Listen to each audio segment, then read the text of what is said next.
It's coming. Eventually. This is an unusually long one. There we go. Okay. And here we go. Hey, everybody. Welcome to this reading. Daniel Allen Cox. We put this together. Christopher DiRaddo, Richard Mirabella, Kyle Dillon Hertz, there he is, and Nathan Shia. So welcome. We're excited to have you with us tonight, and we're going to get started real soon. I just wanted to give you a couple of notes. First of all, you are in the Bureau of General Services Queer Division, in case you didn't know that. The Bureau is an all-volunteer queer bookstore. We've been in existence since 2012. We've been here at the center since 2014. And I'm being helped tonight by Bella Florence, Mikey Friedman, and Jeffrey Archer, our volunteers. That's how we keep this boat afloat, is volunteers, donations, and sales.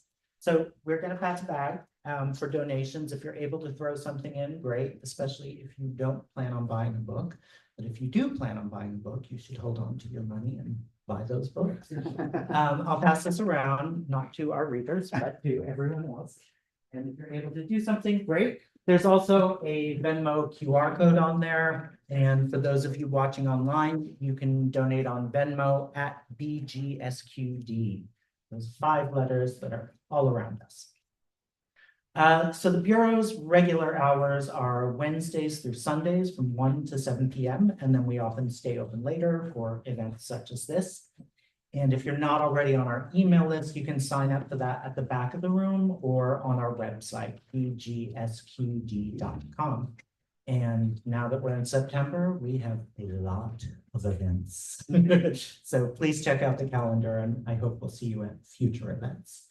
Before I turn the mic over to Daniel, I wanted to read a land acknowledgement and a call for a ceasefire in Gaza. So the Bureau acknowledges that our organization operates on the unceded land of the Munsee Lenape. We encourage you to join the Bureau in signing up to make a monthly donation to the American Indian Community Houses Mannahatta Fund. The Mannahatta Fund, according to its website, is an invitation to all settlers and non-native people who wish to acknowledge the legacy of theft and genocide that comprise the history of New York City and the United States. And you can find out more at mannahattafund.org.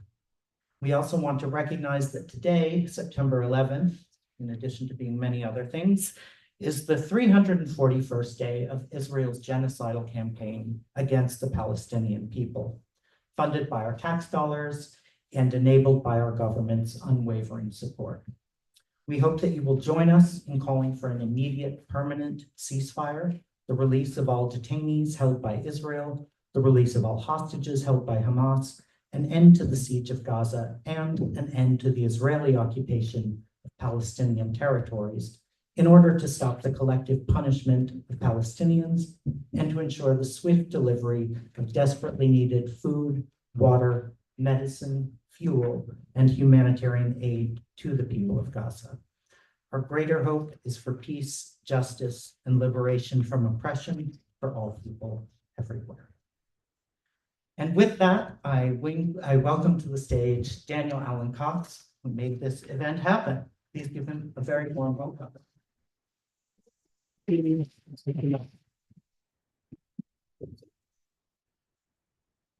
Wow.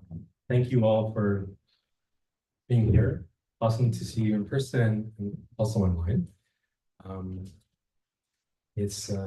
thank you to the Bureau and everyone here, Jeffrey, Mikey, Bella, and Greg, and Donnie, who's not here, and of course, others who aren't here, for just being the kind of space that makes this connection possible. And the idea that books are not just something that you buy, although they are for sale tonight, but something that we are part of and that we celebrate and turn into a social thing and turn into something that agitates for change and positivity. So The concept of the evening was I invited some of my favorite writers, and they all said yes. And then I invited them to do whatever they like, and they all said yes. So I have no idea what's about to happen next. And that's how literature really should be, I think. Those are all of my favorite surprises come from. And each of the authors will introduce their set list as they come up. Thank you so much, Kyle, for being a part of this, Nate for being a part of this, Chris for coming from Montreal with me, and Rich for coming from Albany, which is almost just as far. Or so I hear. Or even further, because actually we flew. So anyways, thank you for coming all the way from Albany for the show. Their books are, of course, at the front, and they will personalize them for you at the end if you like. I will introduce our first reader and your host of the evening.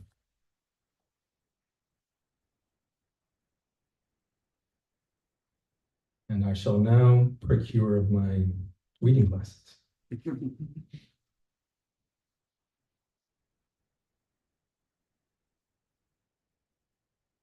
Nathan, also known as Nate Shia, he is working on his first novel. He is a recipient of One Story's Adina Taib Goodman Fellowship and support from Lambda Literary, the Periplus Collective, Tin House, and Yaddo. His writing can be found at nathan-shia.com. And actually, one more thing about Nate. In the past year, he has been instrumental part of exposing a group called Shen Yun. And if you've not checked out their interview on this, please do. This kind of agitation has been a very brave thing to do, and it's helped a lot of people. So I will turn the evening over to Nate. Yes.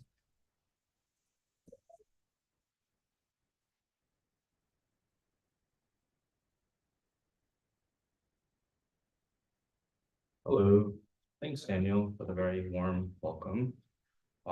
So that interview is about Shenron. In case you don't know what it is, it's like this performing arts group that you'll see sometimes, especially like the New York public transit on the billboards. I was part of that for 8 years as a kid, and I left in 2020. And actually my first book is about that. And funny enough, I will be reading from it today for the first time, and I'm also going on submission next week, so wish me luck. And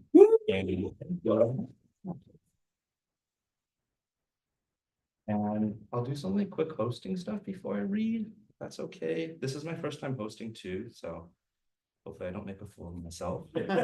And I'll spare you from too many bad jokes, as luckily I'm not required to say too much. But I will say, one, I feel a great honor and privilege to introduce every single one of our authors tonight. They all have wonderful books out, which you can again purchase here and get them signed afterwards, which is always wonderful because you get one-on-one time with them. And that's how I've met at least Richard and Daniel. All the love to them. And I will also say, love both Christopher's and Dillon's books. Please read them. So another quick thing here is Richard and Kyle. Both of them are celebrating their paperback launches for their respective books. I will talk more about them soon. And copies of The Geography of Pluto by Christopher DiRaddo and I Felt the End Before It Came by Danielle Cox are available too. And lastly, I just want to thank the Bureau again for graciously hosting us. Thank you so much. Okay. Now I'm switching my Google Doc to a different one. So I'm reading from the first chapter of my novel, and this chapter is called Citron Rabbit with Peanuts. Time drags me backwards, wherever and whenever it chooses. Here you are, here you aren't. I remember the swimming pool water as the palest blue.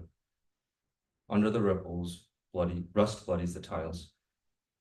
It's late in the afternoon. I'm 12 years old and exhausted, freestyle kicking with the float board and at least one set behind my teammates who are swimming full stroke. To let them pass, I back into the sharp-edged flows of the lane line, which bite into my skin. I like keeping my head out of the water to observe the world more clearly. My foggy goggles off, my breathing unimpeded, even if I see nothing but light-streaked, white-walled air. It's better than being underwater, gazing down at a darkening bloodstain, counting the number of breaths until I can pull myself out of the pool. But I can't avoid body, water up my nose swimming for long. When practice ends and we head to the locker room, my breathing is ragged. Summer break is coming. It's the second to last swim practice of the school year. My teammates smell overwhelmingly of chlorine and musk, and I'm unsure how to handle my desire to glimpse other boys changing from swimwear to underwear. My subconscious imposes upon me a discipline to look away. I focus on the floor even after they wrap towels around their waists, though I can't help noticing their flat stomachs, their tensed forearms, how their hands cut through water and air. It's not guilt or fear or confusion I feel, rather I leave them alone how I wish to be left alone. Everyone is fully dressed except me and Michael. We're not close despite being the only Chinese boys on the swim team. Unlike me, he's adopted. He doesn't speak Mandarin and his white parents have soft German accents. They're quiet people, but they make an effort to greet me whenever we cross paths. Hey, Darwin, Michael says. He tells me about his white rabbit, Glassy, who is neutered and docile, and since his family is going to Germany for the summer, they need someone to take care of the rabbit. So far, nobody can. I'm asking you, he says, because you're a nice person. He smiles when he says this, a white person smile with all his teeth showing. Water beads his broad shoulders. His skin glows against the drab brown lockers. He's handsome. I'm not like him, and my parents are not like his. My parents don't want pets. They would never let me bring Glassy home. And I don't break their rules. I know the consequences. But I think, say my parents have no choice. Say one day I just show up with a rabbit. Say I lie and pretend Michael has left me no number to call and no way to return the rabbit. Say I act like the naive child I'm supposed to be. What can my parents do? It turns out that saying yes to Michael is easy, so much easier than saying no. I recall a story my mother told me and my sister when we were small. My mother spent her childhood on Mount Ome in Sichuan, known for the massive Buddha statues carved into its rocks, the gold-robed, shiny-headed monks who populated its many monasteries, and the green peaks breaking through cloud beds. This meant nothing to my mother at the time.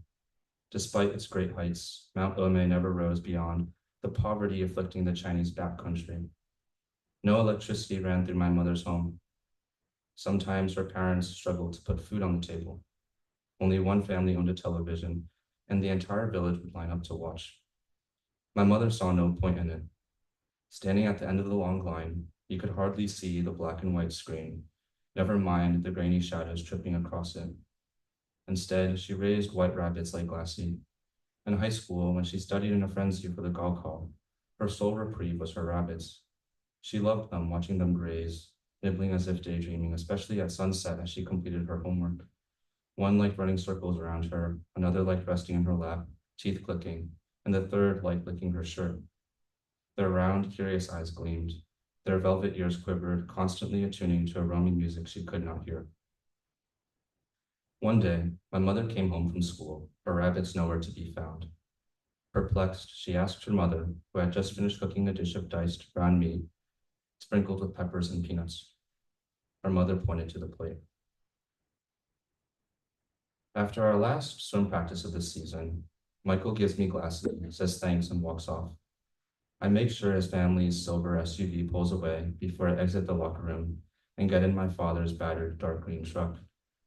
I lift the cage, holding a quivering Glassy, whom I already consider mine, as my father leans away.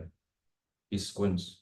His forehead creases under the hair he shaves into shadowy splotches to hide his balding. He's upset. In his harsh Mandarin, he's saying our family has no money, cannot care for this thing. My mother will rage. Where did I get it from? We must return it.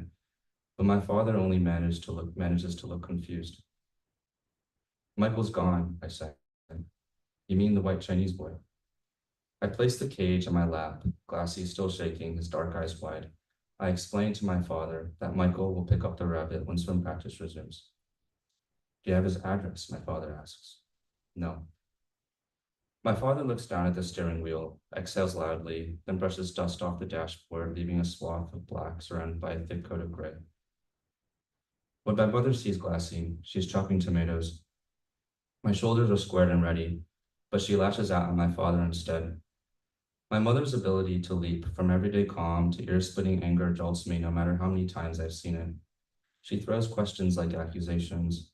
How could you let him bring this thing home? What makes you so content with being irresponsible? Why can't I expect you not to create more burdens? My father, always one to return an attack with his own, yells back it's her fault I can't say no to an animal, and he stops there, his anger now directionless. He prefers to use his fists, but he must not wager the argument is worth the violence. He retreats up the stairs with barely audible footsteps. My mother looks at me, then at Glassy's cage in my hands, and asks me how we'll fix my mess. It's a rhetorical question. Both of us know I cannot live up to her expectations. I'm sorry, I say. She resumes chopping the tomatoes into 2 small slices, the red juice running all over the cutting board.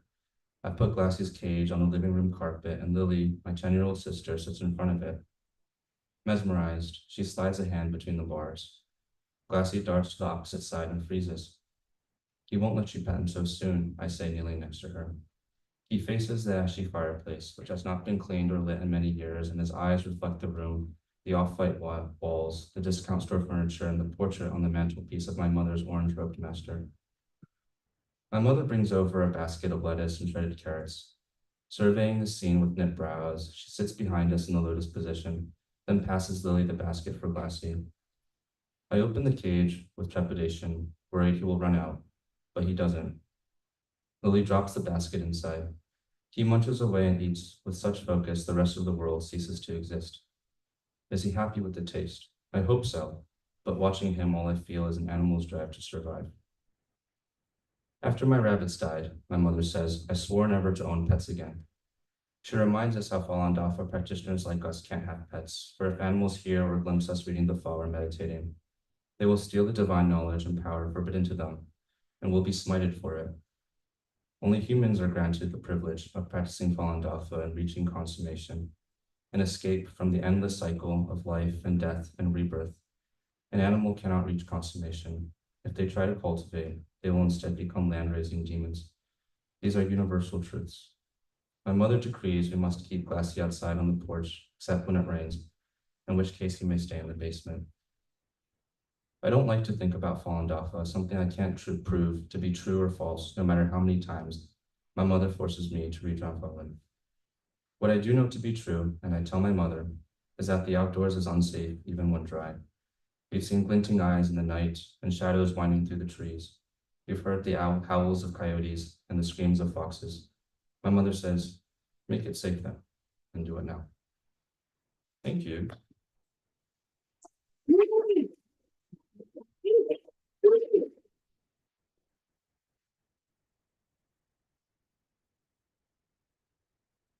Should have mentioned, these are like kind of slightly long readings, of like 8 minutes to 10 minutes. So thank you for your patience. Hopefully you weren't too bored. I promise the next few readers will be less boring than me. So I'm very excited to introduce Christopher next. Christopher DiRaddo is the author of 2 novels, The Family Way and The Geography of Pluto, both with, my French is non-existent, I don't speak French, Vehicle Press. He lives in Montreal, where he is the founder and host of the Violet Hour Reading Series and Book Club, which has to date provided a platform for more than 275 LGBTQ+ writers to connect with new audiences. He also very recently had his book, The Geography of Pluto, mentioned in the New York Times, or if you're reading through Montreal, trying to learn the city through literature. And Geography of Pluto really captures the rich queer life of Montreal. I checked out the book this week and it's extremely charming. I'm really excited to finish it. I hope you'll start it soon with me. And I can't wait to hear from Christopher.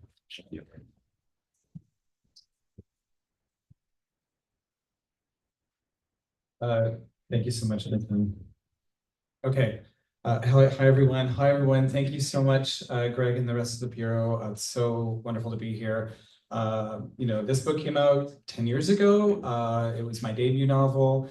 It went out of print and my publisher brought it back in 2021. So I'm very much excited to finally be outside of my city, getting able to read from this book.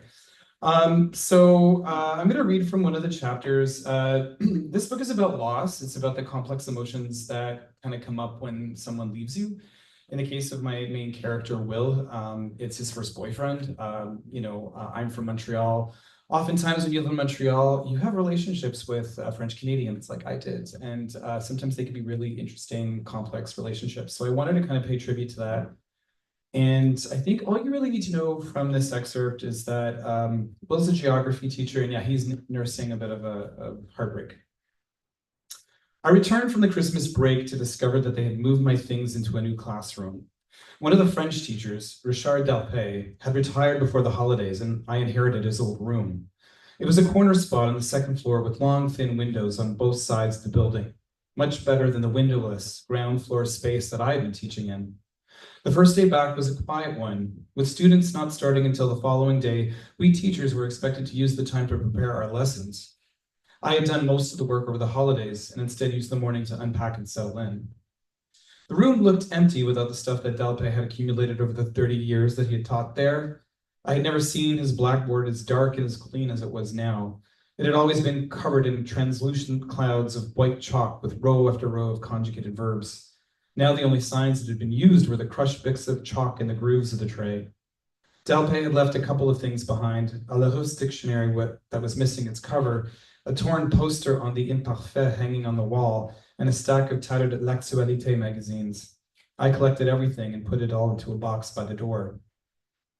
I took out my own teaching tools and began to personalize the room. I put up a map of Quebec and one of Canada, and I put up a map of the solar system. I had intended to hang a 3D mobile at the front of the class, inspiration for their midterm assignment, but I didn't have time to make it over the break. So instead, I opted for a colorful poster that I'd found in the supply shop that showed the orbits of the planets around the sun. The illustration of the sun was huge, orange and angry, and the Earth looked so small compared to it, different from the dry rocks and gas giants circling the star. The Earth gleamed like a marble, the swirling atmosphere making it look like an experiment under glass. I went down the aisles and straightened the desks, making sure that each one was clean and empty. At the back of the room, I found a number of books, dog-eared copies of Agaguk and L'Étranger that I too had read in school. I collected them and added them to the box by the door. In so doing, I noticed one slim volume in the bundle of paperbacks. It was a lone copy of Le Petit Prince by Antoine de Saint-Exupéry. I had read this book too, but only in the last year and a half. It was Max who had introduced it to me. He couldn't believe that I had never read it and lent it to me in the first few weeks we were dating. There was so much to love about this little book. I was touched he wanted to share it with me, with its messages on love and loneliness. We had a good laugh about one of those characters being a geographer who didn't go anywhere, who never explored the world that he was mapping, who sends the little prince to Earth. When Max and I broke up, I bought my own copy in English. I didn't have it in the original French, so instead of chucking it into the box with the rest of the remainders, I saved it and put it in my bag. I met Max in October of 2004 at a Halloween party in the Mile End. I had stumbled in late along with Carol, Angie, and Izzo. We had been to a screening of the Rocky Horror Picture Show at the Rialto, rice buried deep in our hair. Angie and I had gone as two Transylvanian partygoers, dressed up in matching suits with funny eyewear and pointed party hats. "Are you one of the Pet Shop Boys?" a handsome man in a plaid shirt asked me out of nowhere. He was dressed as a cowboy, curly blonde wig under a cheap straw hat, and a flower-shaped gift tag around his right wrist that spelled out, "For Harold." "No," I said, taking a look at what we were wearing, "but I suppose I could be. My friend and I are transvestites from the planet Transsexual Transylvania, you know, the Rocky Horror Picture Show." "Of course," the cowboy said. "Were you at a screening?" I removed my hat and rubbed my scalp to answer the question, grains of rice raining onto the floor. He laughed. "Must have been wild." "It was," I said, putting the tiny hat back on. I took the tag around his wrist in my hand and looked it over. "For Harold, the cowboy from the Boys in the Band?" "Very good," he said, impressed. "Almost no one I know has seen it. Well, it's not the most upbeat of films, I said.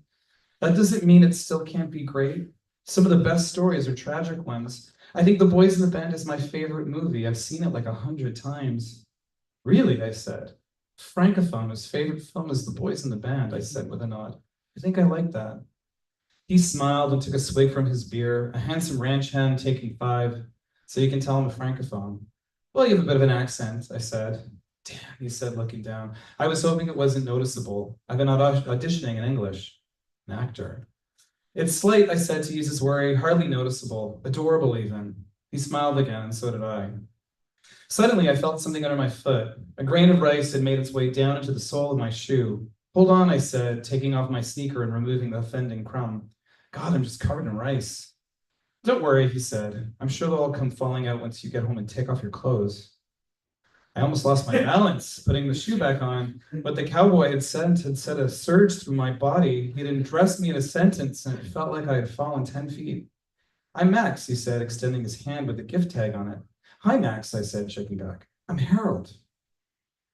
It's a wonder that Max and I had never met before. We knew the same people, hung out in the same places. I might have seen him 100 times on the streets or in the bars, but if I had, I'd never noticed him.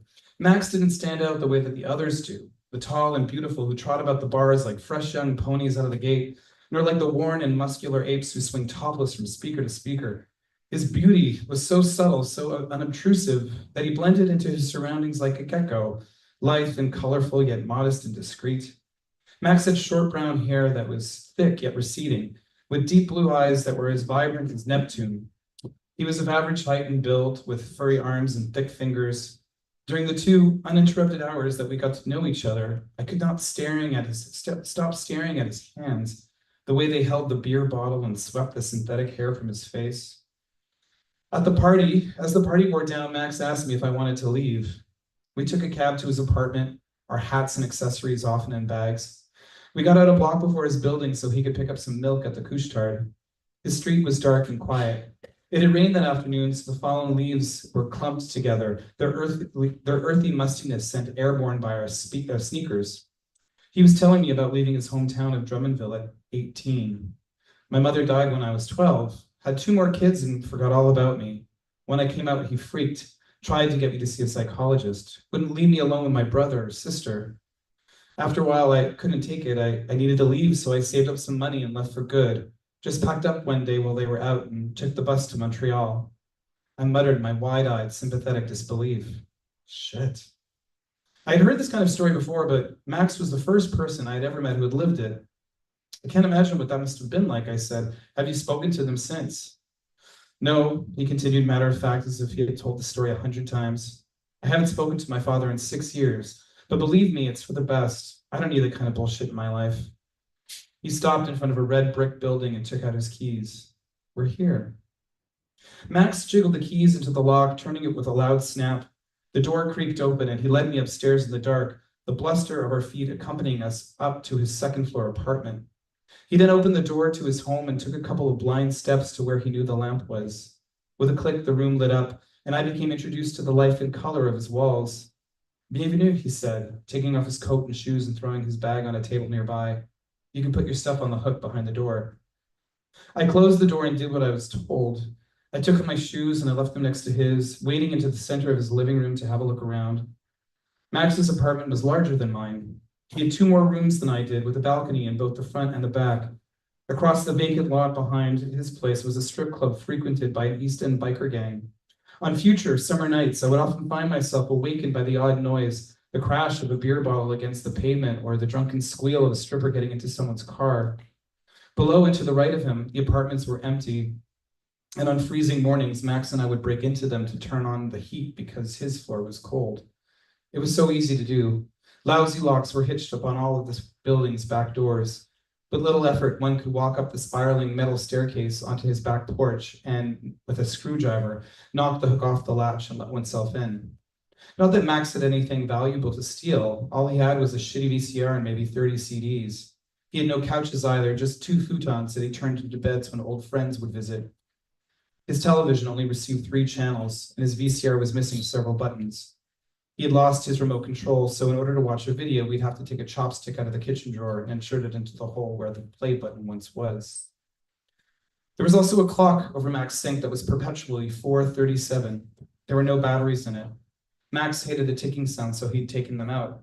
But he left the clock on the wall. It became an apt metaphor for how I felt when I was there. Time stood still, minutes would turn into hours, the lost time replaced by music and sex. And then I would look out the window, surprised to find that morning had arrived. So what do you think, he asked, once I had a chance to look around. It's nice, I responded, but not completely truthful. When Max brought me over this first night, I thought I could never spend much time in this place. I would be surprised, though, to find that it would soon become a second home, that I would become oblivious to the broken cupboards, the mismatched dinnerware, the faulty washing machine in the middle of the kitchen, and the rotted floor coming up in the bathroom. The space, although falling apart, would be held together by what was happening between us, and despite the piles of dishes and complete disarray of clothes and cassettes, I'd find myself at ease. I took a few more steps into his place and snooped around. I skimmed the titles on his bookshelf, stopped at the fridge to check the magnets, coupons, and flyers stuck to it. That's when I noticed a photo of Max as a child, stuck somewhere between an electrical bill and the grocery list. Is this you? I asked. He came over. It was a brown and orange square photo taken by a dinosaur of a camera on what must have been his 5th or 6th birthday. Youthful likenesses of his parents. His mom still alive and his dad unhardened, stood behind him as he blew out large, bright candles. Yes, he said, close. So close that I could feel the heat radiating off of him on the back of my neck. It's one of the only pictures I have of me as a kid. Max smelled wonderful from where he stood. His scent enveloped me, pulling me in like a magnet. Immediately, I turned to face him and, pushing into him, tasted the warm spread of his tongue. I felt the corners of Max's mouth widen into a smile as he stepped back, pulling me onto the futon with him. Thank you. Thank you.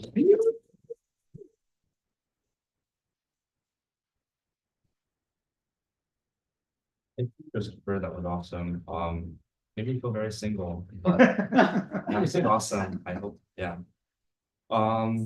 Excited to introduce our next reader, Daniel Allen Cox. He is the author of 4 novels, and I Felt the End Before I Came, Memoirs of a Queer Ex-Jehovah's Witness. Again, apologies for my French. Shortlisted for the Grand Prix du Livre de Montreal and named one of the best books of 2023 by Publishers Weekly. Daniel's essays have appeared in The Guardian, The Globe and Mail, Electric Literature, and LitHub, and have been recognized by Best Canadian Essays and the Best American Essays.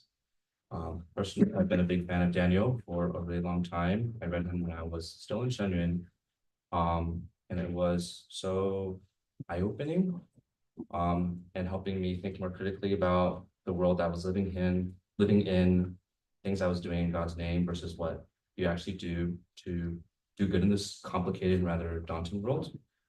I also want to shout out that many of our readers today are like multidisciplinary kings. They write nonfiction and fiction really amazingly. Daniel's fiction novels are also incredible, and I highly recommend them. And to you.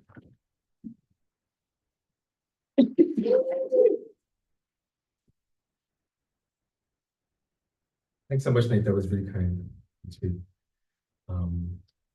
And awesome to hear Chris and Nate read their work. Excited about your work going on submission. I'm so excited. And we're going to celebrate that later, by the way. So, hi everyone. So I'll be reading from my memoir, which is actually over here. I felt the end before I came. I'll be reading from my phone. It's a chapter I've never read live before, and so I'll try it out on you tonight if you don't mind. And hear how it sounds. If you hear a stutter or two, just please think about the music I was hearing at the time and the rhythms I was hearing at the time coming to you from the past. We horny young queers resisted Giuliani on many aesthetic fronts. Nerve magazine came out with a piece on the confluence of art and porn, and we said, yes. The way to keep the culture from closing shut was to keep our assholes wide open to possibility. This melding of highbrow and smut, it was real. Photographers were free to work without the pressure of having to distinguish between the modes so starkly. For years, they've proven that a photo dripping in sex can hang both in a sex club and a gallery. It's an erotic experience to commune with a work of visual art in search of a private conversation just outside the spray of track lighting. Maybe it was the golden age of the sapiosexual. This chapter came to me in fragments, and so I'll read to you fragments of it. I spread my legs and thought of Rudolph Giuliani. I thought of him and his army of arrest-happy cops when I scaled the fence in Riverside Park with Richard Kern so that he could shoot me with rat traps dangling from my foreskin. I thought of the mayor when I smashed a plaster pillar and photographer Reed Massengill posed me over the shards that threatened to puncture my scrotum. This, I thought, is how we hustlers will remake New York from scratch. I thought of the mayor when I pounded ass on my first Viagra high, digging into the sofa cushions for lube. I thought of the mayor when I was sprawled shirtless on the floor of Stanley Steller's studio with a notebook and pen, unsure of how to tell my story while I was acting it on camera.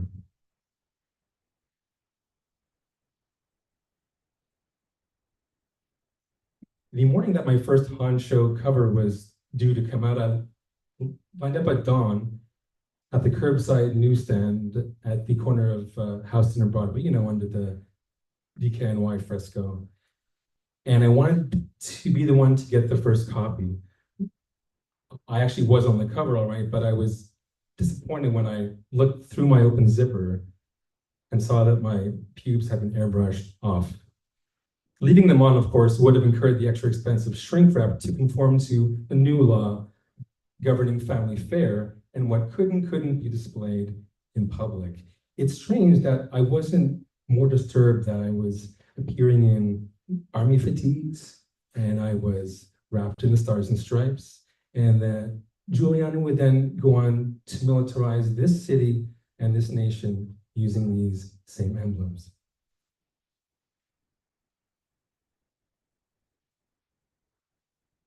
My boyfriend, Brock, knew I shut pants for gay porn magazines and that my furry ass was plastered all over the fucking city. He was totally fine with this. If he tried to rescue me, it wasn't from hustling, but rather from the unthinkable tragedy of living in the Bronx, where I'd moved after a year of living in Crown Heights. Every few weeks, he brought up the topic of me moving in with him, and every few months, he mentioned sponsoring me to get a visa. There were a few problems with this proposal. Sponsor me to do what exactly? I couldn't imagine writing "spreading my cheeks" on the immigration form. It was easier to talk to boyfriends about porn when you both do it. I met one of them on set, and we couldn't wait to steal away for some private fucking. Other boyfriends were downright hostile to the idea. One of them took me to 2001 Odyssey, the disco and Saturday Night Fever, where we danced on the alternating color blocks on the original dance floor. He told me I had to choose between him and porn. I scheduled another shoot a week later and left his ass in Brooklyn. If someone asks you to stop doing what you love, dance with someone else.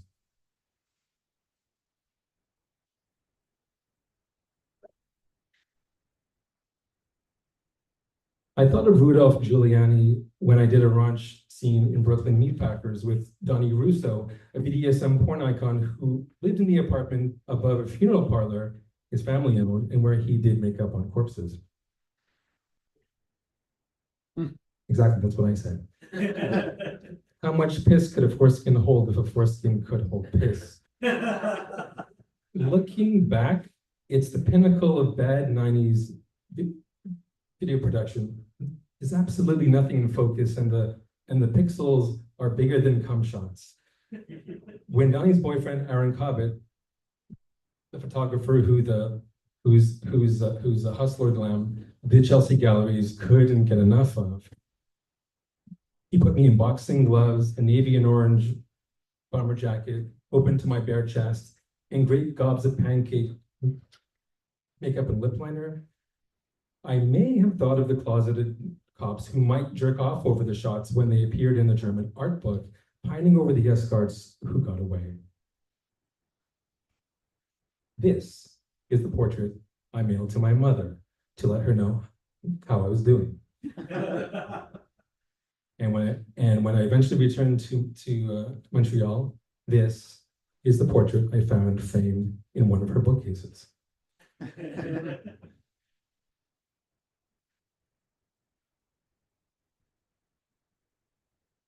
Just have a sip of water. Other readers, there's like 2 gorgeous bottles of water here that are uncracked.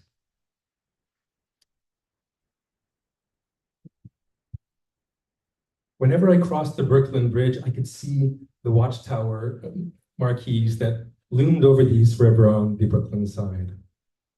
The ones that faced the atheist towers of Babel in Manhattan and flashed neon messages that admonished residents to read God's word when they really meant their own interpretation of it. If I'd moved to New York to escape the Jehovah's Witnesses, I'd come to the wrong place. Growing up a Jehovah boy, I sure heard a lot about the great harlots, the whore of Babylon. In Watchtower lit false religion, which is any religion other than the JWs, is represented as a prostitute, a lustful woman who sleeps with the kings of the earth. The states will bed the church before finally devouring it, so the story goes. So Jehovah will end false religion at Armageddon by turning the United Nations against it. The larger message is that having political affiliations made you a slut, a whore worthy of death. I later must have flipped this around to understand that turning tricks and stripping in front of the camera was a political act, kind of regardless of whether it had anything to do with resisting Giuliani. So I saw my chance to become one of the villainous archetypes that was depicted in witness literature, and I took it. So if I knew I was going to die at Armageddon anyways, what did I have to lose?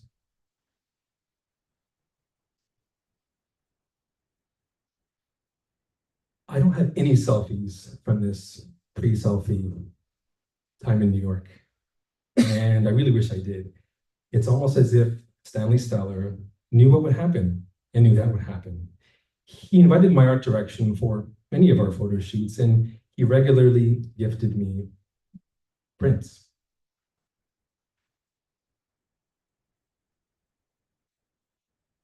There's what I'm thinking about that I just showed you from that time that he let me pose with a notebook and pen. It's black and white, silver gelatin, 8.5 by 11, embossed with his signature. I'm splayed on the wood floor of the studio, shirtless, shoeless, wearing black dress pants, and my pager's fallen where I dropped it. My scuffed sneakers are scattered to the side. My black zip-up briefcase sits in the corner. I kind of present as a cross between a hobo and business person, which is as good a definition of hustler as I can think of. You can't see my face because it's covered by the spiral notebook. I'm doodling on the cover with my right hand.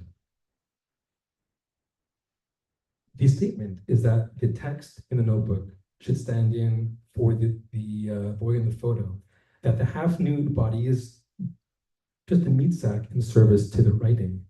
I'm trying to tell the viewer that my gaze is turned on them. Or maybe I'm trying to tell Stanley, as well as telling myself, that I had already left New York. It's an act of erasure more than one of declaration, but it's also an act of self-avoidance.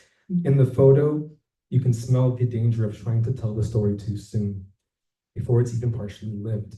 The boy in the photo would put the notebook away and in turning squarely to the lens, to the tunnel, to the avenue, fully inhabit the feeling of being lost and all that it could mean before trying to describe it. Thank you.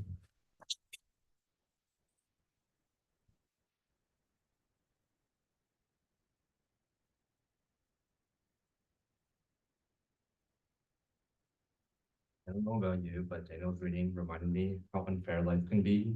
He can be a brilliant, he's like not only a brilliant thinker, but he's also really hot. What the hell? I'm excited to introduce our next, also extremely hot author, Richard Mirabella. He is the author of Brother and Sister, Enter the Forest, a New York Times Book Review, Editor's Choice, and finalist for the Lambda Literary Award for Gay Fiction. His work has appeared in Story Magazine, American Short Fiction Online, Split Lip, and elsewhere. He lives in upstate New York. I've also been following Richard's writing for a few years now. His flash fiction and short stories are really excellent, and his novel explores with such grace and insight and an eye for the strangeness that happens to these like really fraught relationships in the aftermath of a terrible violence. That's kind of vague, I know, but trust me, it's from God. And I'm a huge fan, and I can't wait to hear from you.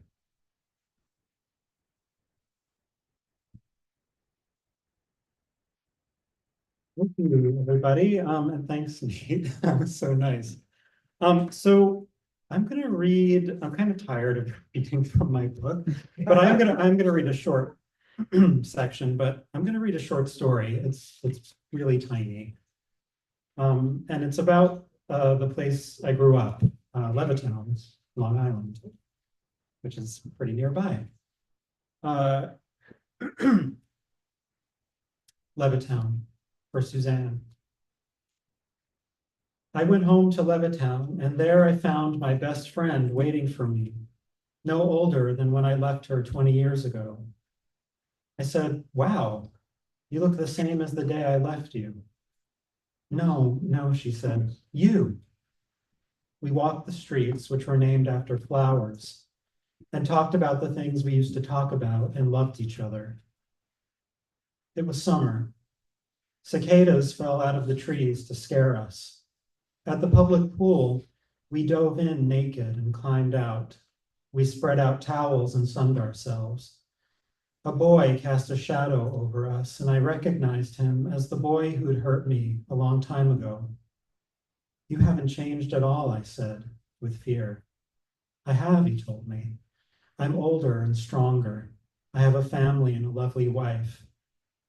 He plunged his big hairy arm into my mouth and down my throat, carried me away like this, and dislodged me in the dirt of the baseball diamond at the nearby park, like someone shaking goo off their hand.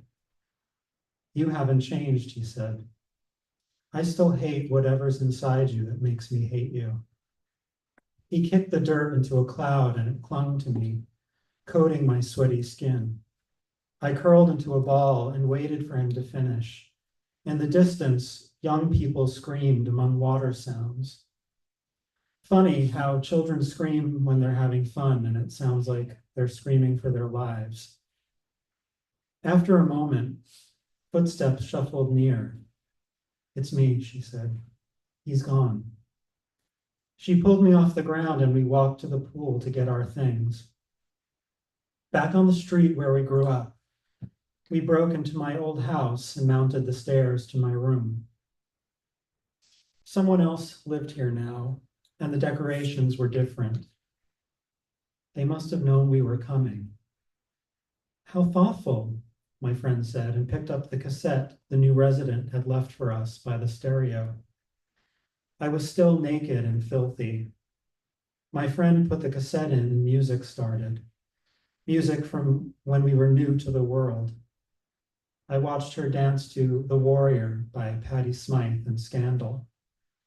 But I couldn't bring myself to move. My friend's dancing had changed, no longer graceful or unashamed like when we were kids.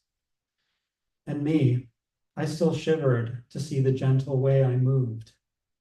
The thing other boys always noticed, so I hesitated. All Levittown gave me a boiling little stone of hate that is mine for myself, is still there, even though I had covered it with clothes and books and boyfriends and sex and accomplishments. They grew around the hate and muffled it. Out the window, I saw a cardinal land on the neighbor's roof and thought it looked in at us, at me. It leapt from the roof and coasted out of sight as if someone had thrown my heart. I grabbed my friend and we danced.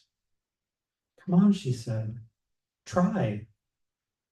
I laughed because the song was old and funny, and we were kids dancing in a room that wasn't ours, until someone came up and found us, and we stopped, too embarrassed to keep going.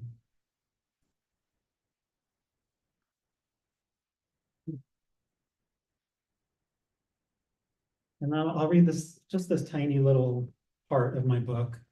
I was telling Nate before that it feels really nice a year into this. When your book first comes out, it's a little crazy, and I did not enjoy it. I tried. I always wanted this, and you would think, oh, this is like my dream come true. It's so fun. I had a really tough year, actually. So now that the paperback's out, I'm just kind of like having a nice time. And this is part of it. Thank you. So my book is about siblings, and it's told in the present and in the past when they're kids. And this part is in the past. And it's toward the end of the book, but doesn't really give much away.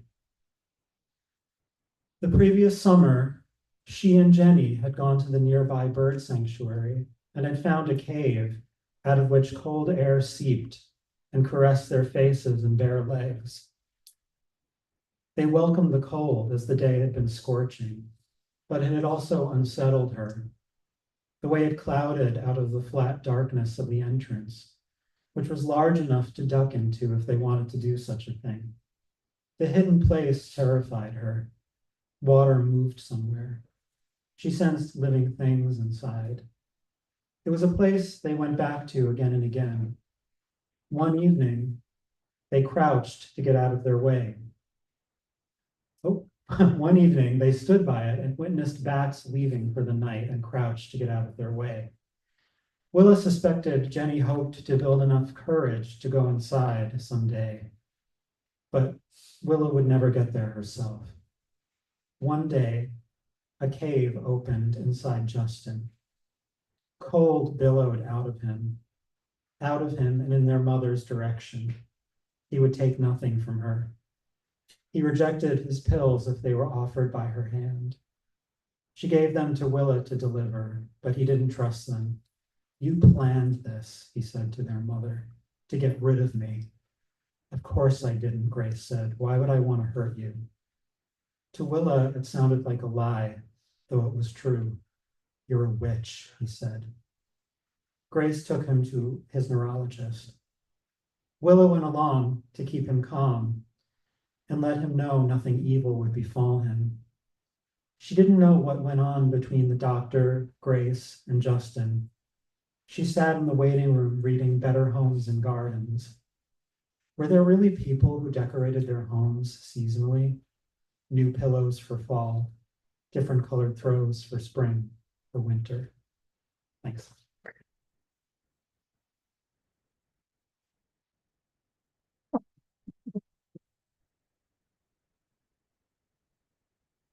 Like we were all laughing before, and I don't know about you, but I'm like really unsettled now. I'm like kind of terrified.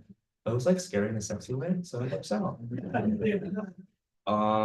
Next we have Dillon Hertz will be our last reader today.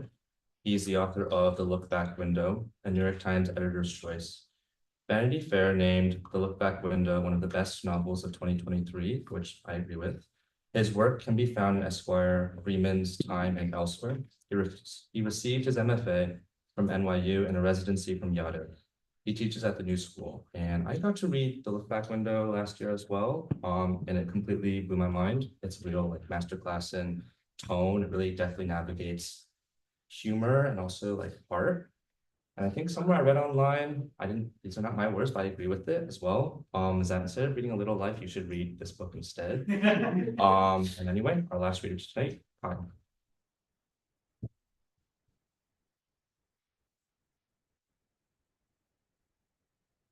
Thank you for having me.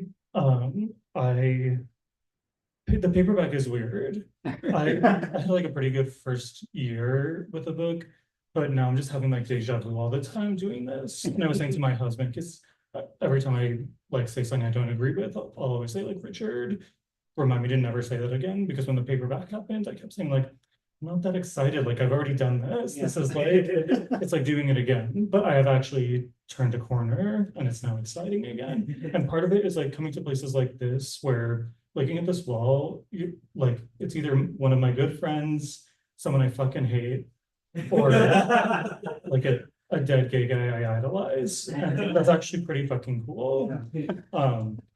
There's more people I like than hate on that wall. I'm going to read, but by the way, the other thing that happens when you're an author, you realize just how stupid you are all the time, because all of my notes in my book that I read from are 100% unhelpful. Like each thing that you think is like telling me where to go, it's not.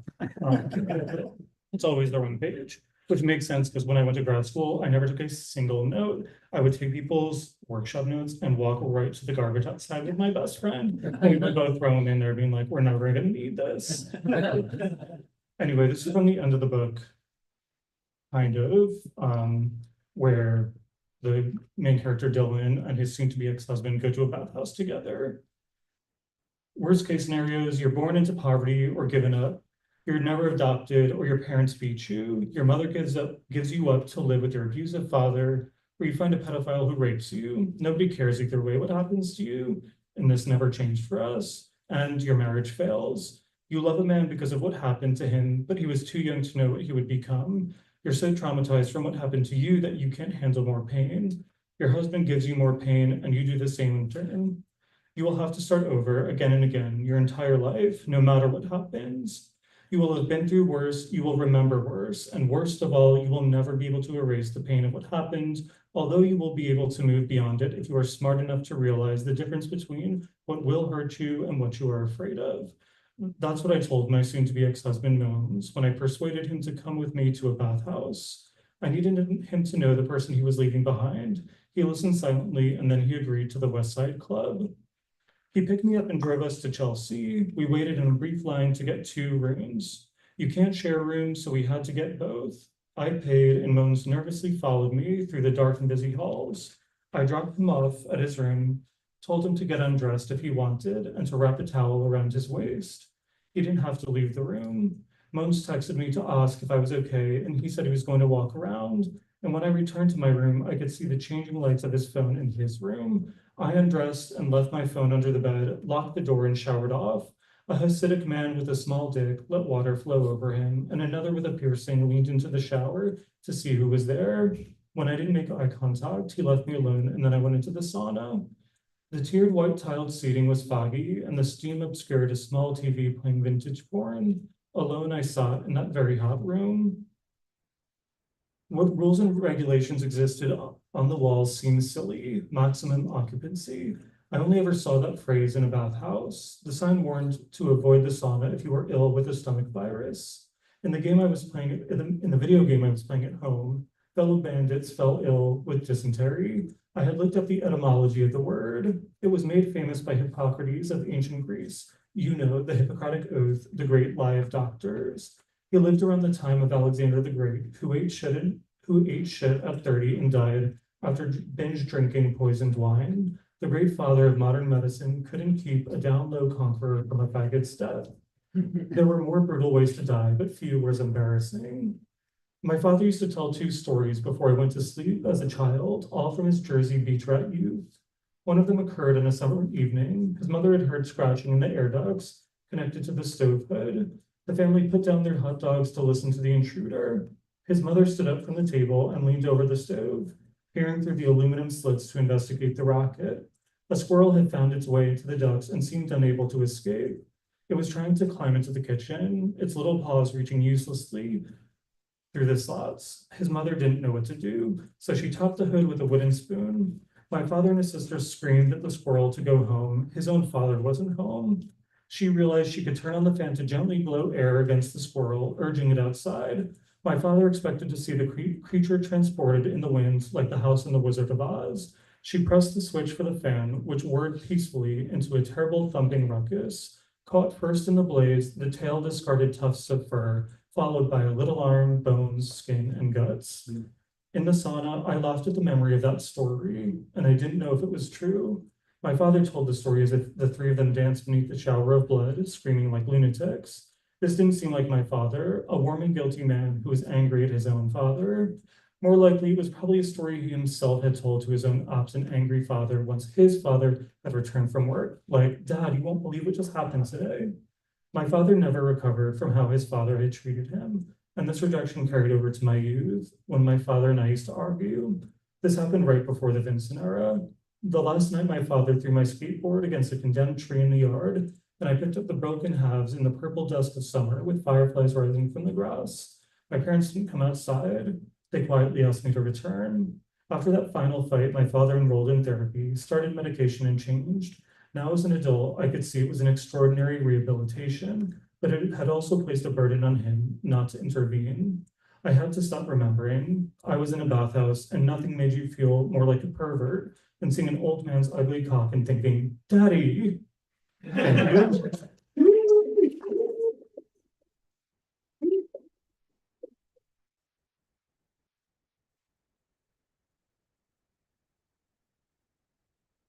Thank you so much. That was fantastic, Kyle. What a really amazing evening. Thanks to Kyle and Rich for agreeing to do the book a second time. And it's Second Life. Thanks to Chris, whose book is now 10 years old, I think, and still going strong and having an endless life. And thanks to Nate, whose novel is about to go on fucking submission this week. So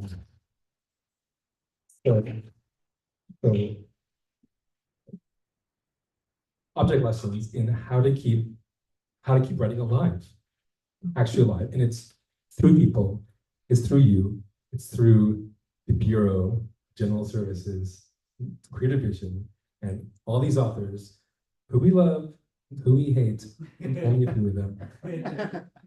Some we fuck and some that we want to, and some that we can't. So thank you so much to the Bureau. Please, a giant round of applause.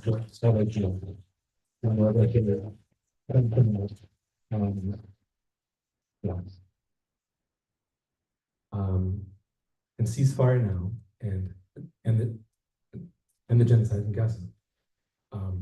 I'm going to ask you, if you wouldn't mind, for 2 photos, one of all of you, to celebrate the evening.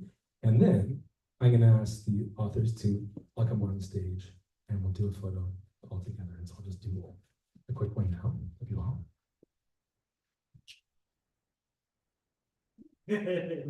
Raise your hands, yeah?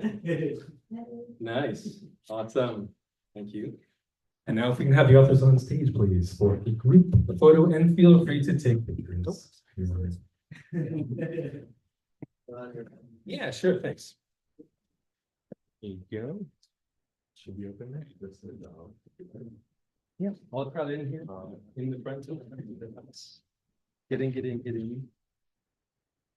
Please.